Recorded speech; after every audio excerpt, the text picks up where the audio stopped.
میں جی سب سے پہلے تو اسپیکر صاحب یہ چیئرمین صاحب یہ جو ابھی ریزولوشن پاس کی ہے اس کے اوپر میں جو کامنٹ کرنا چاہتا ہوں وہ یہ کہ ہم یو این میں بھی انشاءاللہ یہ جب سیکورٹی کاؤنسل کی یو این کی ریزولوشن ہے ابھی سپٹمبر میں ادھر بھی ریز کریں گے. لیکن میں سمجھتا ہوں کیونکہ میں ویسٹرن مائنڈ جانتا ہوں، میرا بڑا ٹائم گزرا ہے مغرب میں، وہاں کی پبلک کو اس چیز کی سمجھ نہیں آتی کیونکہ وہ فریڈم آف ایکسپریشن کے نام پہ وہ اس چیز سے پیچھے نہیں ہٹیں گے کیونکہ میجورٹی جو پبلک ہے وہ ان کو سمجھ ہی نہیں ہے کہ ہمارے نبی صلی اللہ علیہ وسلم کی مسلمانوں کے اندر ہمارے دلوں میں کس قسم کا پیار ہے، اور ان کو یہی نہیں سمجھ کہ وہ کتنی ہمیں تکلیف دیتے ہیں جب وہ اس طرح کی حرکت کرتے ہیں. ادھر اس معاشرے میں یہ بڑا آسان ہے کہ فتنہ آپ نے کاز کرنا ہے مسلمانوں کے خلاف، اگر آپ نے سینٹیمنٹ ریز کرنا ہے تو ان ویسٹرن سوسائٹیز میں بڑا آسان ہے اس طرح کی حرکت کرنا کیونکہ وہ صرف تھوڑے سے لوگوں کو پتہ ہے کہ وہ کتنی تکلیف دے رہے ہیں مسلمانوں کو.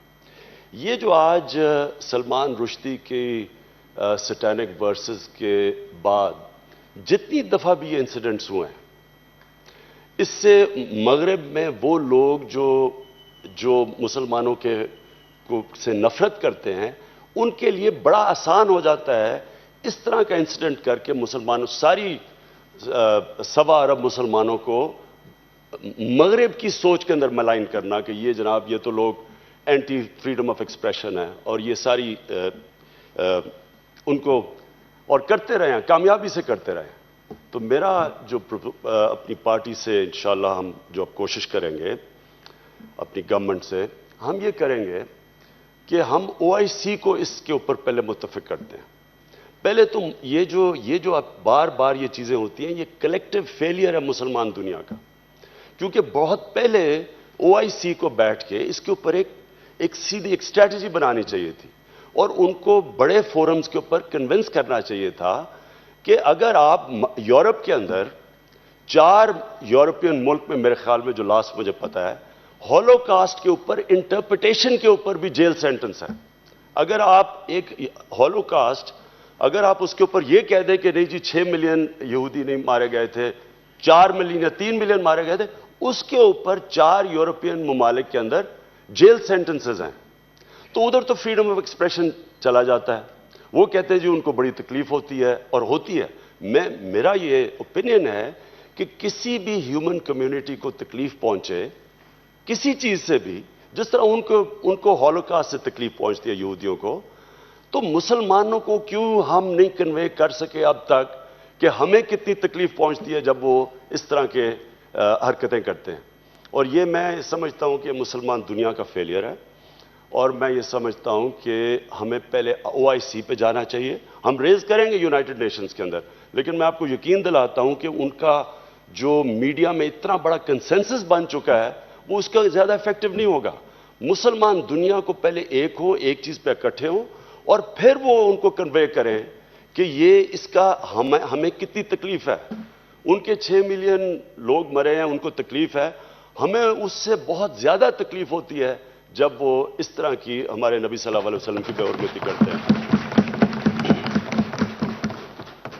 میں جی آج سینٹ میں اس لیے آیا کہ میری یہ کوشش ہے اور انشاءاللہ کوشش رہے گی کہ ہم اپنی سینٹ کو اور اپنی پارلیمنٹ کو ایک اس لیول پہ لے کے جائیں، اس کی اہمیت اتنی بڑھائیں کیونکہ گورنمنٹ کے وزیر اور پرائم منسٹر وہ ریز کرتے ہیں لیول پارلیمنٹ کا اور سینٹ کا. تو میں آج اس لیے آیا تھا یہ اپنے سینیٹرز کو احساس دلوانے کے لیے کہ ہم انشاءاللہ پوری کوشش کریں گے، میں پوری کوشش کروں گا. ہم نے یہ سوچا ہے کہ ہم کویسچن ٹائم پرائم منسٹر کا کویسچن ٹائم کریں گے ہر 2 ہفتے میں اور انشاءاللہ سینٹ کے سامنے بھی آؤں گا، اپنے آپ کو پریزنٹ کروں گا کیونکہ جو ڈیموکریسی کی بیسز ہوتی ہے وہ لیڈرشپ کا احتساب کر سکے اور احتساب کے لیے سب سے بہترین جگہ ہوتی ہے سینٹ اور پارلیمنٹ. تو انشاءاللہ میں اپنے یہاں بھی آؤں گا. اس کے لیے ہم تیاری کر رہے ہیں. اسپیکر صاحب کو ہم نے کہا ہے کہ رولز بنائیں اس کے لیے کویسچن ٹائم کے لیے اور ہم نے یہ ایک نئی ٹریڈیشن شروع کریں گے. میں جی آج صرف اس اپنے سینیٹرز کو، پارلیمنٹیرینز کو اس چیز کے اوپر آج کنونس کرنا چاہتا ہوں کہ جو آج پاکستان کی اکنامک کنڈیشن ہے،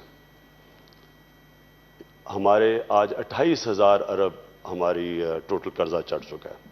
ہم اب قرضے لے رہے ہیں قرضوں کے اوپر سود واپس کرنے پہ. اور ہماری جو ابھی ہمارے سینیٹر نے پیچھے بتایا، بات بھی کی کہ ہم جو ہیومن ڈیولپمنٹ انڈیکس پہ ہیں، یعنی کہ ہمارے جو انسانوں کا حال ہے وہ برِ صغیر میں بھی ہم سب سے پیچھے رہ گئے. اور یہ جو میں آسٹیرٹی ڈرائیو شروع کیا، میں صرف اپنی سینٹ کے سامنے یہ رکھنا چاہتا تھا. اس کے پیچھے ہے کیا؟ اس کے پیچھے تھنکنگ کیا ہے؟ اس کے پیچھے تھنکنگ ایک ہے قرآن کی آیت جس میں اللہ کہتا ہے کہ میں کبھی کسی قوم کی حالت نہیں بدلتا جب تک وہ قوم خود اپنی حالت بدلنے کی کوشش نہ کرے. یہ جو کرائسس کے اندر آج پاکستان ہے، اگر ہم اپنی حالت بدلنے کی کوشش نہیں کریں گے تو اللہ ہماری حالت نہیں بدلے گا.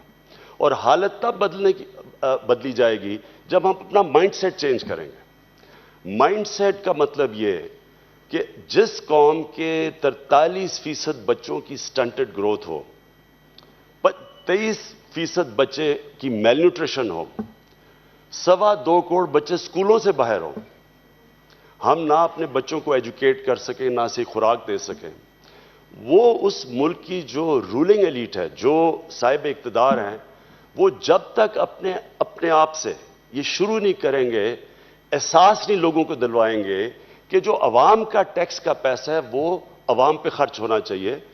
رولنگ ایلیٹ جو ہو، جو بھی صاحب اقتدار ہو، وہ اپنی مثال سے عوام کو قدر دلوائیں کہ جو ٹیکس کا پیسہ ہے عوام کا، وہ ہمارے شاہانہ لائف سٹائل کے لیے نہیں ہے، وہ ہے ان لوگوں کے لیے، ہمارے بچوں کے لیے جو ہمارا مستقبل ہے.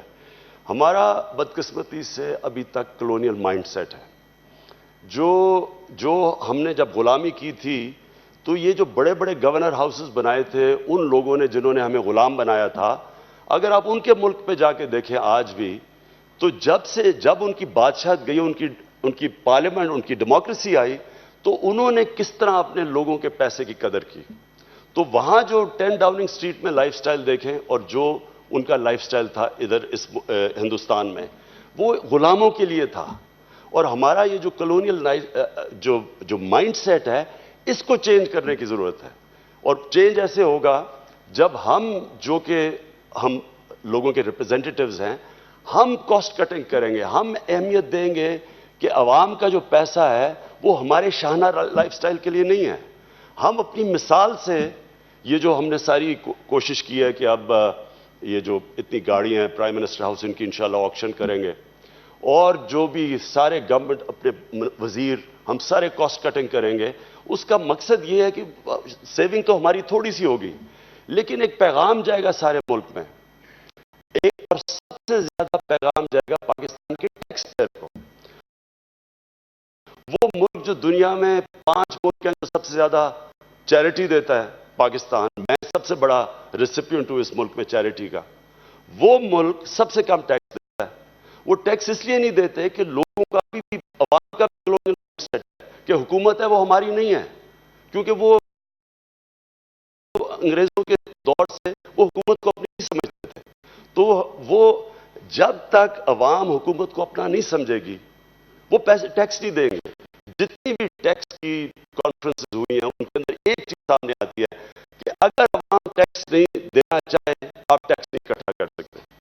اور عوام ٹیکس تب دے گی جب ان کو احساس ہو کہ ان کے ٹیکس سے ان کی بہتری ہو رہی ہے. تو یہ جو ہم ایکسرسائز کر رہے ہیں، اس میں ایک ملک میں فضا بنا رہے ہیں.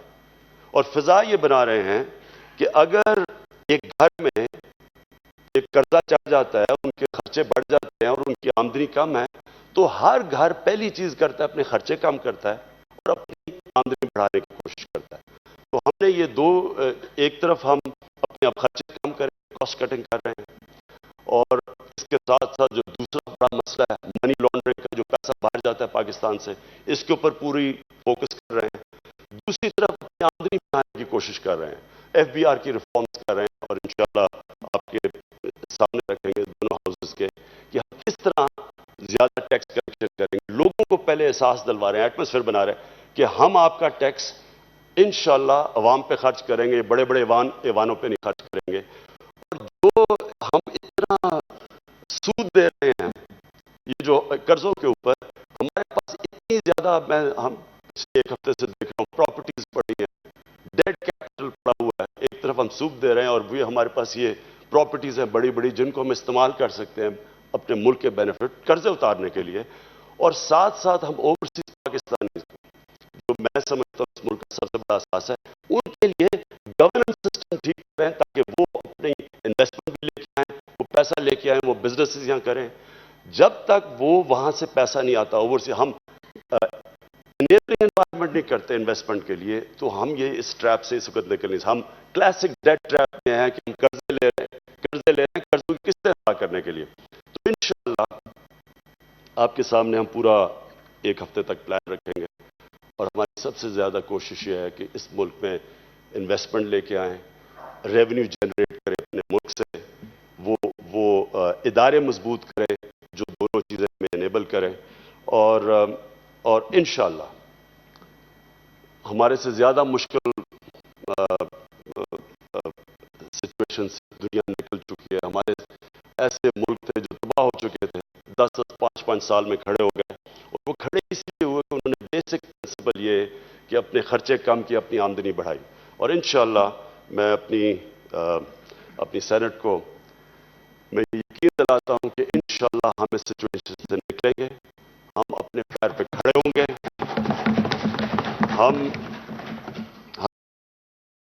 ہم جب بات کرتے ہیں فارن پالیسی, مجھے بڑے لوگ کہہ رہے ہیں کہ یونائٹڈ نیشنز جانا چاہیے. میں یہ سمجھتا ہوں کہ یونائٹڈ نیشنز انشاءاللہ یہ بات دور تب ہم کریں گے جب ہم اپنا گورننس سسٹم ٹھیک کر کے اپنا ہاؤس ان آرڈر کریں گے. جب تک ہم یہ ایک انفارچونیٹلی ہمارا یہ بڑا ایک تاریخ نکل چکی ہے قرضے پہ اور امداد کے اوپر گزارا کرنے کا, ہمیں یہ یاد رکھنا چاہیے کہ جو قومیں قرضوں پہ گزارا کرتی ہیں وہ اپنی عزت بھی کھو بیٹھتی ہیں, اپنی آزادی بھی کھو بیٹھتی ہیں.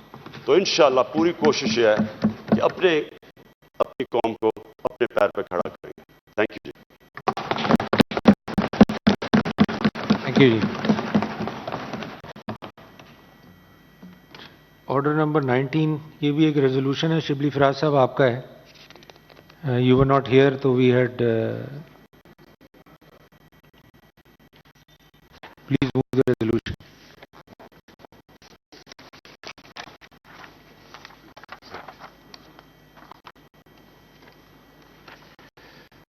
I, Senator Shibli Faraz, would like to move the following resolution.